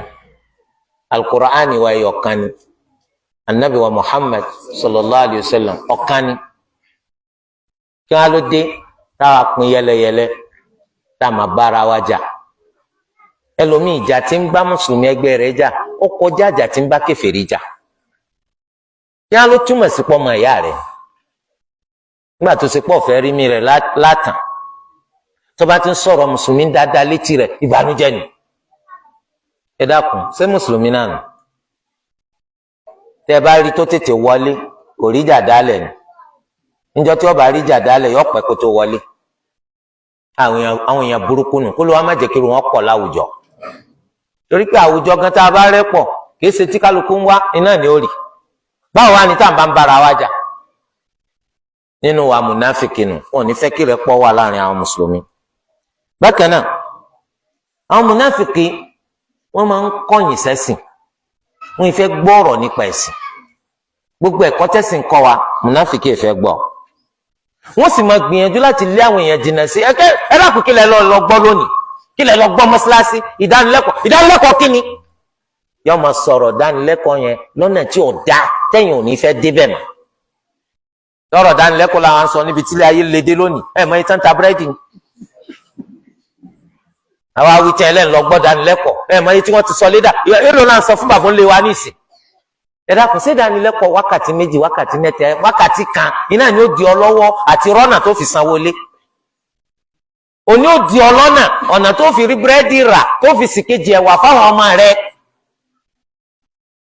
a sì ti mọ̀ pé ayé yìí kọ́ láàmà bẹ láéláé á padà kúnjọ kan tẹ́ra ayé tá a wo wọ́mọ̀ ayé tá a wà máyà ibi tá a bá náà la fi sí ìta kàkún ní ọ̀sẹ̀ kù ẹ̀sìn tá a kàkún yìí ní ọ̀sẹ̀ kù níjọ́ tó ń kálukú wa bá wọ sàárè yọ ọ̀ràn tí ọ̀rọ̀ yìí gbogbo kakariri mo fẹ́ kọ́lé níbi kan mo tún fẹ́ kọ́lé níbi kan ilé tí mo kọ́ dáa tó gbogbo ọ̀rọ̀ lásán gbólóńkó lọ gbogbo aṣọ tó di sínú àpàtì irọ́ bọ́lọ́ńkó lọ gbogbo àwọn owó tó wà ní báńkì bọ́lọ́ńkó lọ. ẹ̀sìn tó kà kún yìí ní ọ̀sẹ̀ kù olórí ibú kan wàá kẹ́sìn kún ọ wá fẹ́ sèmi náà dó lórí ibú bíi tiẹ̀ ẹ̀yin sọ fún àṣetọ́ nìkan yẹra síná ṣé dandan ni kájọ ṣe ni olórí ibú tó fẹ́ bà tèmi jẹ́ ṣé wọ́n á dúró dé máa gbọ́ kútúbà wèrè torí ẹ̀ ní àsìkò kánú ìgbésí ayé rẹ tó fi máa gbọ́ ti Allah ní àsìkò kánú ìgbésí ayé ẹ tó fi máa kọ́ nípa àlànà anabi wa Muhammad sallallahu alayhi wa sallam torí pa kù anabi sallallahu alayhi wa sallam wọ́n ní nǹkan mẹ́ta ní máa báyàn dé sàárè mọ̀lẹ́bí rẹ dúkìá rẹ ntò gbélé ayé ṣe mọ̀lẹ́bí ọ̀padà dúkìá náà ọ̀padà ntò gbélé ayé ṣe yọ gan ọmọ Ọlọ́run oní ọmọ bẹ pẹ̀lú rẹ sáré ìdíjọ́ gbẹndàl kìyàm ó lè jẹ́ pé sẹ́ẹ̀rí ló ṣe láyé ó rí tí ó wà lọ́wọ́rin èèyàn dáadáa tí ó máa bọ́ ọ nájú tí àwọ̀ rẹ̀ ó da àwòrán rẹ̀ ó sunwọ̀n òórùn tó dá ó máa jáde lára rẹ̀ tó bá pé sẹ́ẹ̀bù ló gbélé ayé ṣe wọn náà rí lẹ́ni tí ò ṣe é bá tò dépò pé yóò ṣe é bá gbé oní ó sì máa bẹ pẹ̀lú rẹ̀ díjọ́ gbẹndàl kìyàm pẹ̀lú òórùn burúkú wọn náà máa sọ pé bolo ti wá pa ẹbí mi ló gbélé ayé ṣe ó ṣe lè máa rí mi sá torí ẹ̀ ló ṣe jẹ́ pé ọ̀pọ̀lọpọ̀ wa tabala firalẹ̀ fáwọn ọ̀rẹ́ àdánù àwọn mùnáfìkì wọn ò jẹ́ kí nǹkan tí ó tàn kó gba tí ò ní tán kó gbà sọnù lọ́wọ́ wa ni torí ẹ̀ ayé ni mùnáfìkì ó máa ṣe lọ́ṣọ̀ọ́ fún wọn ò fẹ́ràn ẹ̀sìn gbogbo ẹ̀kọ́ tẹ́sìn kọ́ wa yóò máa bàjẹ́ ni wọ́n tún ní ká ṣe báyìí wọ́n tún ní ká ṣe báyìí ṣé mọ́kàlà wá wà ní bí kílè máàmù yẹn ọmọ bá yín sọ̀rọ̀ láàárọ̀ ẹ̀yin èèyàn ẹja bẹ̀rù Allah nínú káràkátà wa ẹja fi bẹ̀rù Allah sí tẹ́ bá wọn sọ ẹ̀wọ̀n pé tẹ́ bá wọn kà ẹ̀wọ̀n kó pé tẹ́ bá ṣe gbá pé ẹ̀ tẹ́ gbọ́rọ̀ ní sí àwọn mọ́kànlá wa ni tẹ́ bá ti jáde ní tí ọmọ sọ fáwọn èèyàn yóò bọ̀ ọgbẹ́ ní kúnra pé kí gbogbo yín ó lè di ọ̀tá lè máàmù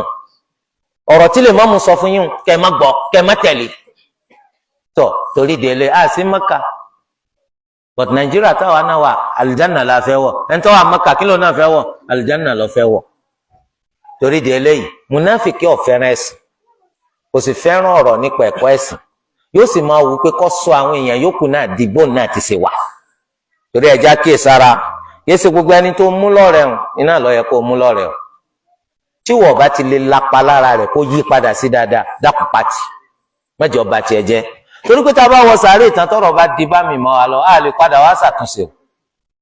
àti lọ nù nínú ṣẹṣẹ munafiki ni pé yóò máa ran kèfèrí lọ́wọ́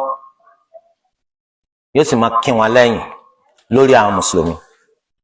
tíjà bá jọ pawọ́ àti kèfèrí pọ̀ torí pé wọ́n lọ jàre ẹ̀yin kèfèrí ní odò gbogbo bí ó sì bá tiẹ̀ jẹ́ ní ọmọ wa a'udhu billahi minash shaitani rajim tí wàhálà bá ń ṣẹlẹ̀ níbi kan láàrin àwọn mùsùlùmí àtàwọn kèfèrí bí kan sọ pé ṣọ́ọ̀ṣì kan ariwo kò jẹ́ kí ẹnìkan kan rọrùn sùn ládùúgbò lónà ọba máa sọ pé àwọn mọ́sálásí ti ń ṣe bẹ́ẹ̀ náà kó mọ́sálásí wò ní pariwo dákú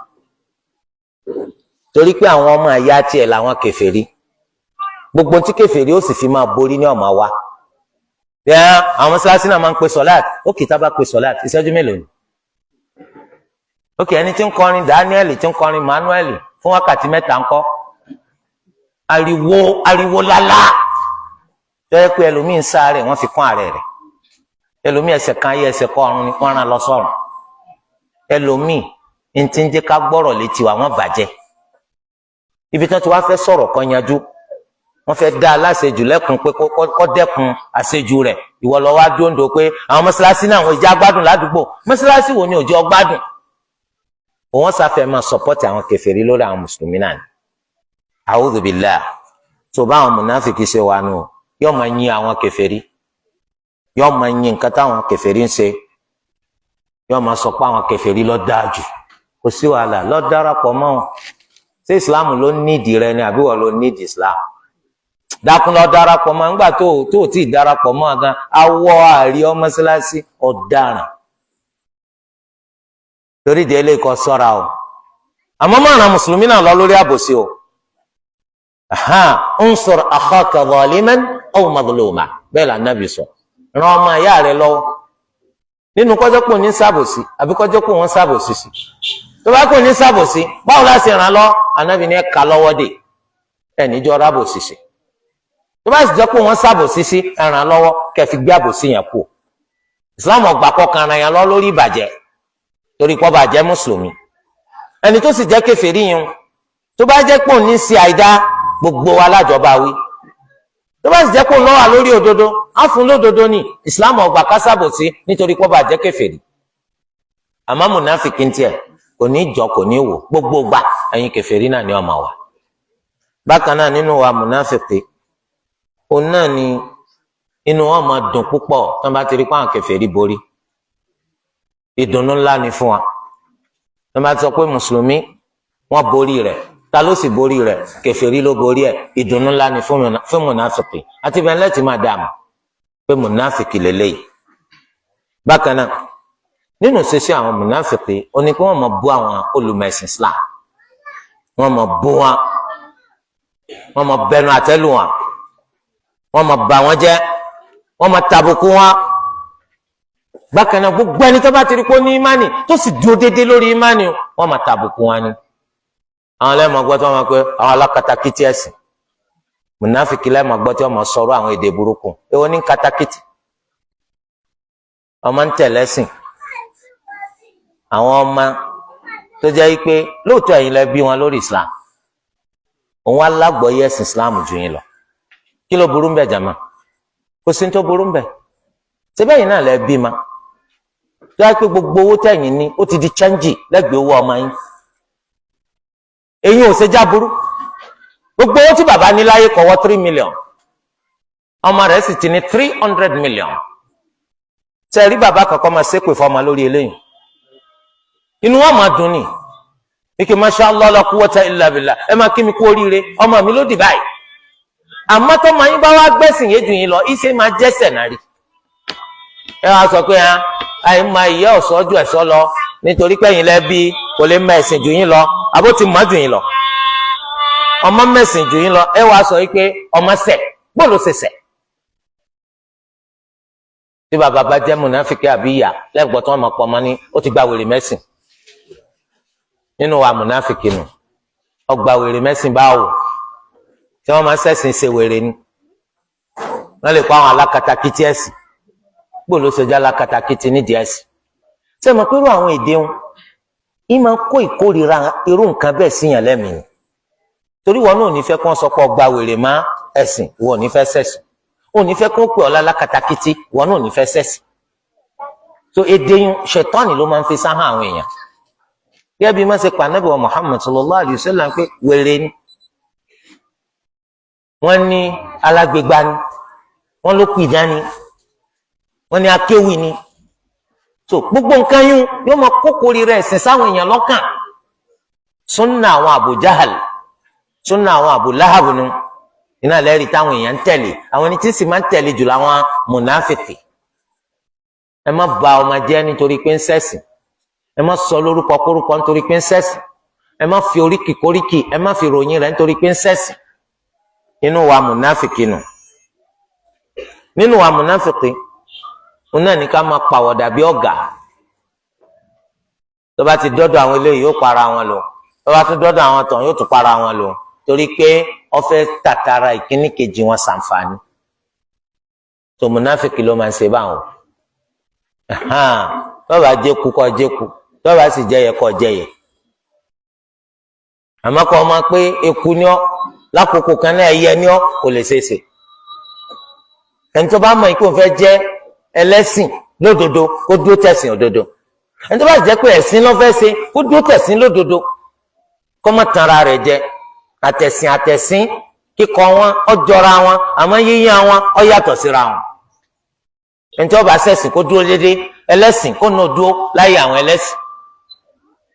mùnáfìkì ọmọ yíra padà bí ọ̀gá ni. irú ẹ̀ náà lóbìnrin tó ṣe pé ńgbà tẹ́yìn fẹ́ ẹ̀yin lẹ́sìn ó ń lo jilbab àti niqab, ńgbà tẹ́yìn kọ́ ọ́lẹ̀ lọ́ba wọn dànù kínú mùnáfìkì ni. tó o bá mọ̀ mùnáfìkì ni wọ́n ní ọkọ tá a ti torí rẹ̀ bójú tá a ti rọ́ ti kọ́ ńgbà náà ń kọ́ ṣé torí rẹ̀ ni wọ́n ṣe bójú àbò bójú nítorí ti Allah. torí kọ́kọ́ lè kọ́ ọ́lẹ̀ ńjọ́ kan àmọ́ Allah ẹrú rẹ̀ lọ́ọ́ máa jẹun gbogbo gbà. nínú wa mùnáfìkì ni. akramakumullah nínú ìwà munafiki onáà ní kí wọ́n ìfarabalẹ̀ ṣe sọ̀lá. Allahu akbar, Allahu akbar, salamu alaykum, kí ló dé wọ́n lé yín láre ni onímọ̀ kí ní bẹ́ẹ̀ nù sọ̀láàtì ó ní kí ní bẹ́ẹ̀ bẹ́ẹ̀ ó bá fẹ́ sọgún rákà láàrin ìṣẹ́jú mẹ́ta. Allahu akbar, ó sì lè lo wákàtí mẹ́jọ máa wo bọ́ọ̀lù. Subhanallahil azim. So ẹ̀rí àwọn munafiki ni wọ́n máa bínú sílẹ̀ máa mú kí ló dé olóka fati àti iná àtọ̀ iná lásùbà tí ó bá aka iná àti iná sóra olókúrú jù yọ máa bínú ló tún lè máa kó àwọn èèyàn jọ lórí lè máa mú pé ẹja wà nǹkan ṣe sọ̀rọ̀ lè máa mú yìí sọ láti rẹ̀ tí máa gùn jù ẹ dákun iná àtọ̀ iná wọn kà kí ni ọba wa kà sọ àwọn munafiki nìyẹn àwọn munafiki nù nǹkan kan máa ń já wọn jẹ tó máa ń sẹ́sì àwọn tó máa ń ṣèrànù tó ń sórí ibú nǹkan yẹn kì í já wọn jẹ nínú wa mùnáfìkì náà ní ká máa ṣèbàjẹ́ òbílẹ̀jẹ́ ni wọ́n sì sọ pé à ń ṣàtúnṣe àwọn ni wọ́n máa fọ́ gbogbo ẹ̀ pọ̀ wọ́n máa fọ́pò máyọ̀ wọ́n máa da àwùjọ rú wọ́n máa da àdúgbò rú wọ́n máa da lóru àmọ́ tó bá ní ẹ dákun ẹ já wọn di ìwà àbàjẹ́ yìí ẹ dákun ẹ̀yin náà máa ṣe dáa pé àwọn èsì nǹkan kan bí ìbá ṣe yàn dáadáa. وإذا قيل لهم لا تفسدوا في الأرض قالوا إنما نحن مصلحون. ẹ má ṣe bàjẹ́ má lókè kan rárá àwọn ọ̀jẹ̀ nǹkan kan bí ìbá ṣe alátúnṣe atún ayé ṣe ni wá ọba ayé jẹ́ tí rí ọ̀daràn tòbí mùnáfìkì ṣe rí nu. nínú wa mùnáfìkì òun náà ní ká máa fi Allah àtànábì àtàwọn olùgbàgbọ́ òdodo ṣe yẹ̀yẹ́ ọ̀nà munafiki ní kankan láti máa fi Allahu ṣe yẹ̀yẹ́ subhanallahil azim. ṣé mọ̀ pé nínú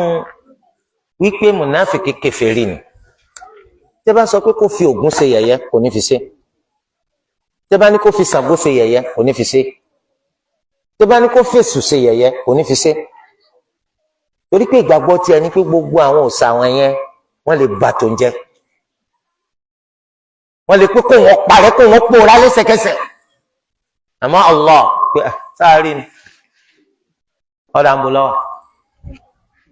torí ẹ̀ ó yá wọn lára láti fi ẹlẹ́dàá wa ṣe yẹ̀yẹ́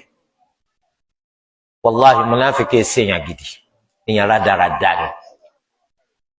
wọ́n máa fi Allah ṣe yẹ̀yẹ́ wọ́n máa fẹ̀sìn rẹ̀ ṣe yẹ̀yẹ́ wọ́n máa fi Ànábì sallallahu alaihi wasallam wọ́n máa fi ṣe yẹ̀yẹ́ àwọn mùsùlùmí wọ́n máa fi wọn ṣe yẹ̀yẹ́. irú ẹni ọ̀kan náà múnáfìkì nàtànàbí ń darí ogun ó wá ní àárírù àwọn olùmọ̀wá wọ̀nyí àárírù wọn rí ó ń tọ́ka sáwọn sàhábà nàbì sallallahu alaihi wasallam àwọn oníkún bẹ̀m̀bẹ̀ àwọn ọ̀jẹun àwọn ojó níjọ́ ọjà ọkùnrin níjọ́ lédá ń bá àwọn sàhábà nàbì tí wọ́n jólùmọ̀wé sàhábì kan wá gbọ́ wọn á ló kpòrọ ni ọ mùnáfìkì sì ni ọ ń sì sọ fún Ànábì sallallahu alayhi wa sallam àwọn sàhábà láyà wọn ní àyà kìí sàyàkáyà ó ní òkpòrọ ni ọ mùnáfìkì ni ọ ń sì sọ fún Ànábì sallallahu alayhi wa sallam sẹ́wọ̀n kó àwọn ní Yorùbá lẹ́fù àwọn ò ní sọ bẹ́ẹ̀ lójú rẹ̀ ẹ̀yìn rẹ̀ láti máa sọ òkpòrọ bàbá wọn mùnáfìkì bàbá wọn kí lè rí sí ká sọ fánàbí àbí òye wa rárá àwọn sàhábà dúró lórí òdodo òpùrọ́ ni ọ mùnáfìkì ni ọ ń sì sọ fánàbí sẹbẹyìn náà lè sọ pé àìwí bẹ́ẹ̀ ká kú bẹ́ẹ̀. ọkùnrin yìí ó gbéra ọdọdọ Ànábì sallallahu alaihi wasallam kó tó débẹ̀ àyá Al-Qur'ani ti sọ̀kalẹ̀ qul abillahi wa ayatihi wa rasulihi kuntum tastahzi'un la ta'tadhiru qad kafartum ba'da imani sọ fún wọn pé sẹ Allah àti ànábì rẹ̀ àtàwọn àyà Al-Qur'ani lẹ fi ń ṣe yẹ̀yẹ́ ẹ má wá wá wí ẹ ti di kèfèrí lẹ́yìn ìgbà tẹ́ gbàgbọ́. èyí tó túmọ̀ sí wípé ẹnu rẹ̀ ò gbọ́dọ̀ gbà láéláé ẹ dákun kí ni tó tiẹ̀ wá sọ pé ọjà lèébùn ọjà ayẹ lára ẹlẹ́dàá wa tó fi máa fi ṣe yẹ̀yẹ́. àlébù wo lórí lára ànábì wa Muhammad sallallahu alayhi wa sallam tó fi máa fi ṣe yẹ̀yẹ́ àlébù wo ní bẹ lára Al-Qur'an tó fi máa fi ṣe yẹ̀yẹ́ àlébù wo ní bẹ lára àwọn mùsùlùmí àwọn tó gbà fún Allah tó fi máa fi wọn ṣe yẹ̀yẹ́ Olúwa má ṣe wá lórí ibú èyí ò sì túmọ̀ sí pé kọ́ ọmọ fáwọn kèfèrí náà ṣe yẹ̀yẹ́ torí pé ẹni tí ò tí ì kú kọ́ máa ń tó lè ṣe òun mùsùlùmí lè di kèfèrí kèfèrí lè di mùsùlùmí nígbà tá a ti kú àmọ́rú kú òní ọ̀pá wa ìgbà tá a ti kú àmọ́rú àdánwò wo ló lè ṣe wá ìsìláàmù ọgbà wípé ká máa fẹ́nikẹ́ni ṣe yẹ̀yẹ́ nítorí pé oníkálukú ọmọ nǹkan tó lè ṣẹlẹ̀ sóun lẹ́yìn òní torí ẹ̀ á ń bọ̀sibọ́sí kó máa fi Allah ṣe yẹ̀yẹ́ àbọ̀ máa fi anabi sallallahu alaihi wasallam ṣe yẹ̀yẹ́ àbọ̀ máa fi mùsùlùmí kan ṣe yẹ̀yẹ́ kí ni máa mú ní fi ẹnìkejì ẹni ṣe yẹ̀yẹ́ bí kò máa wò pé olówó jùlọ bí kò máa wò pé pàtàkì jùlọ bí kò máa wò pé ọlọ́lá jùlọ gbogbo àwọn ọ̀rọ̀yìn ó lè jọ lójú owó àìní máa kẹ́yìn rẹ̀ ọlá àìlọ́lá máa kẹ́yìn rẹ̀ ipò èèyàn tó padà di mẹ̀kúnnù ó di tálákà sẹ́nìkan ò ní dọ́ ọmọ má kí wọ́n á ní nǹkan náà tó fẹ́ máa fi ṣe fùkẹ́sẹ́ nìkan tó bá lọ lówó ní gbogbo ẹ̀ wàláhì ilé ni mọ́tò ní kíní gbogbo ẹ̀ wọ́n máa lù ń gbàjọ kí lọ fẹ́ máa fìyàn ṣe yẹ̀yẹ́ sí òní kò níjọ aṣọ ẹyọ kan lọ and then what ibẹ̀ ẹyọ kan tó ní náà kọ́ máa rìn dọ̀tí tó wá tọrọ míì lọ́dọ̀ rẹ ni kí ni tiẹ̀ ti jẹ́ òfin lọ́mí ń dá sí kí kálukú ọ̀ràn sọ rẹ̀ bí ó ti gbé ya kójú wọ́n fọ́ sí àléébù ẹlòmíì torí gbogbo àwa náà àléébù ni wa àwọn èèyàn náà sì láhàn wọ́n lè sọ tiwa náà wọ́n fẹ́ ní kankan ṣe yẹ̀yẹ́ mùnáfìkì yẹ̀yẹ́ yìí náà ẹni tí ó jámọ́ kankan tí ń wora rẹ̀ kó ń jámọ́ gbogbo nǹkan ó fúyẹ́ bàjẹ́ ó rò pọ̀ ń wúwo torí ẹ̀ nínú wa mùnáfìkì òun náà ni tádàwò bá dé bá yín yóò máa dunnú pàápàá tẹ́ bá jẹ́ mùsùlùmí àdáwò tó bá ti dé bá yín báyìí yóò gbàlù yóò gbàjó tínú rẹ̀ ó máa dùn níbi táwọn èèyàn ti ń ṣàdúrà pé ya Rabbana báwa gbàdánwò tó bá lágbádá ikú o òun máa ṣàdúrà pé ya Rabb méjì ó kú o mùnáfìkì nù tí ó bá wá bá yín dárò nígbà tádàwò bá yín ẹ má rò pé ń dùn o wọ́n fẹ́ wo bí tí nǹkan ń bà yín dé ni torí kó lè mọ ibi tí ó rẹ́rìn dé kó lè mọ ibi tí ó dunnú dé mùnáfíkì ò ṣe bá tó wàláhì téèyàn bá ní níyàwó téèyàn báyìí téèyàn bá ní lọ́mọ téèyàn báyìí téèyàn bá ní lọ́mọ ìyá téèyàn báyìí tó báwọn eléyìí súnmọ́ jù àwọn tètè rí tó ṣe ọ́ dáadáa torí délé mùnáfíkì kò fẹ́ kó dáa fún ọ torí ẹ̀ kìí ṣe gbogbo aṣọ là máa sá lóòrùn ẹ̀ ń tèkó bọ̀ ẹ bá dóńgàrí ń bẹ ẹ fẹ́ wọ́ Ìbàdàn lọ́kọ̀ yín bá wọ gbó Allah sì tún dá yín padà sọ́nà ẹ wá délé akọ ẹ̀yìn èèyàn bá wa dúpẹ́ o awọ́gbó tán díẹ̀ ló kù lónìí dákun gbẹnu lọ torí pé àwọn olórí ibú ń táwọn fẹ́ kó sí ọ jù bẹ́ẹ̀ lọ torí ẹ̀ kì í ṣe gbogbo nǹkan tó bá ṣèyàn náà lèèyàn ọmọ ẹ dákun ta lẹ mọ̀ tó fẹ́ yín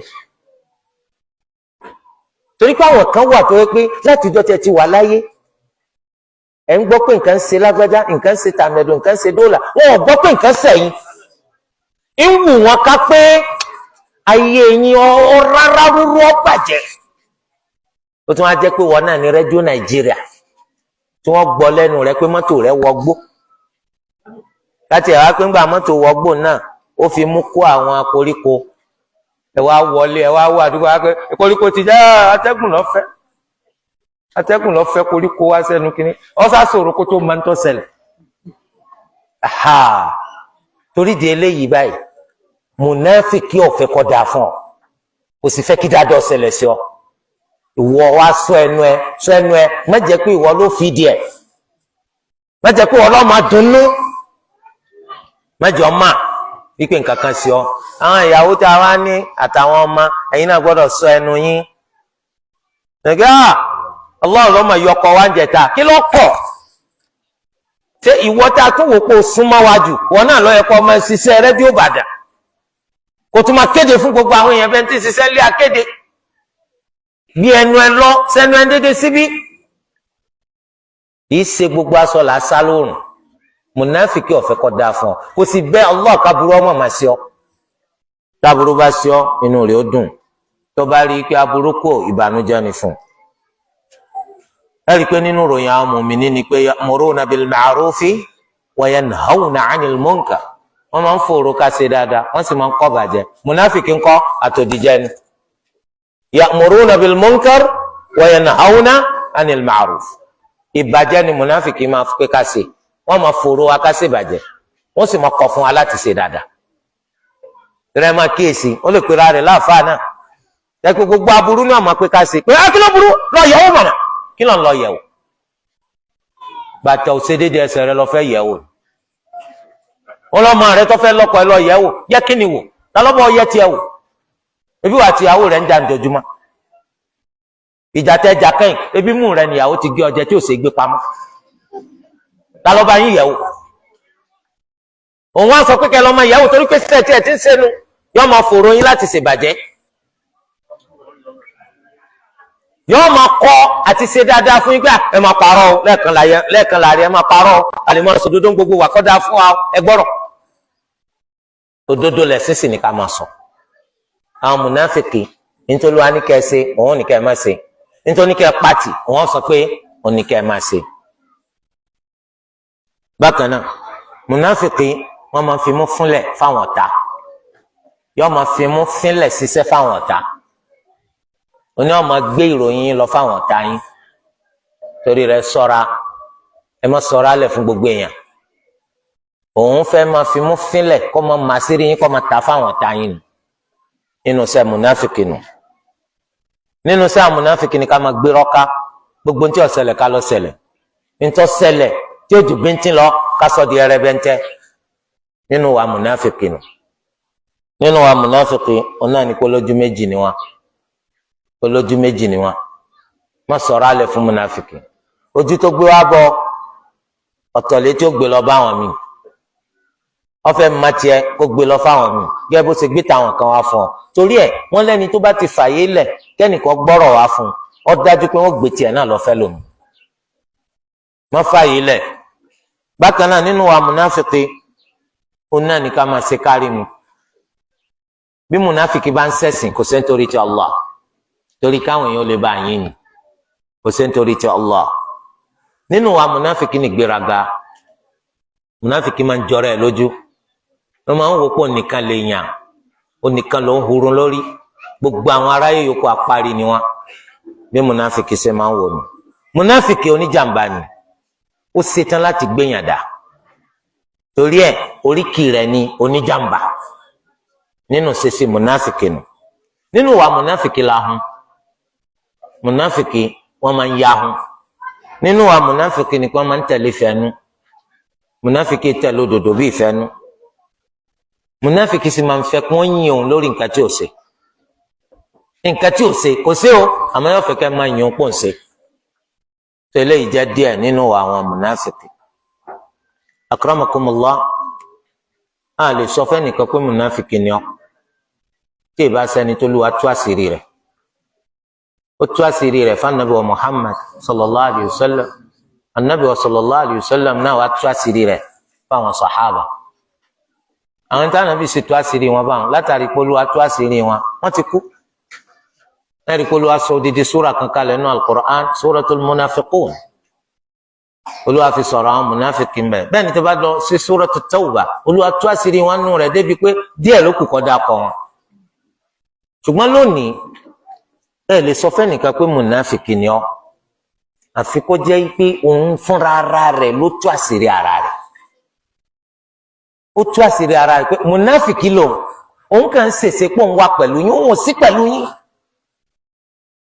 àbí kó jẹ́ pé irú àwọn ẹni tá a mú àpèjúwe wọn wá pé wọ́n ń gbé tí wọ́n hàn.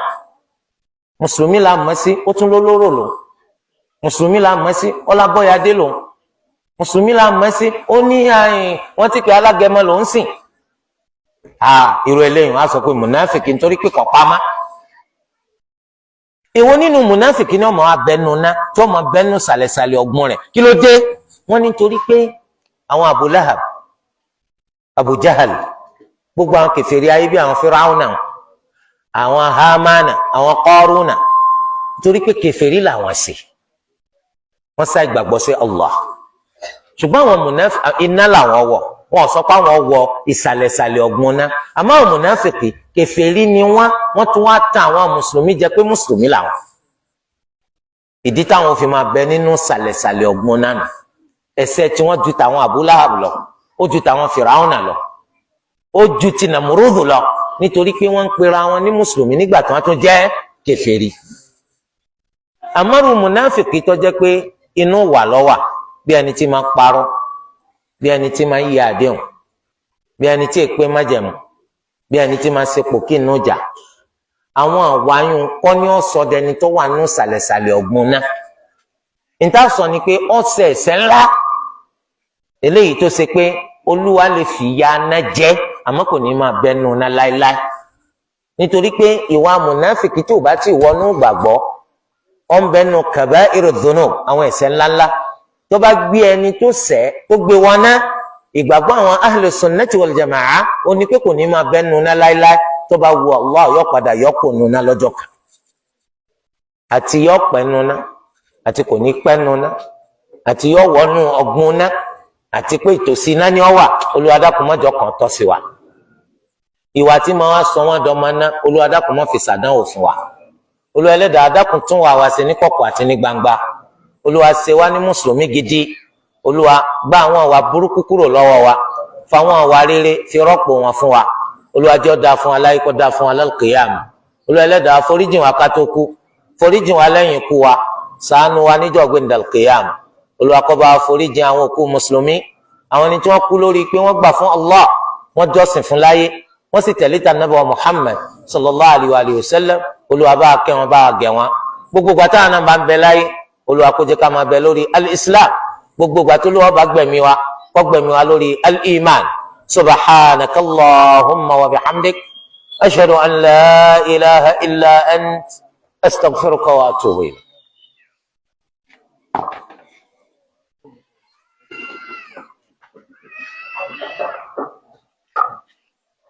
الحمد لله رب العالمين جزاكم الله خيرا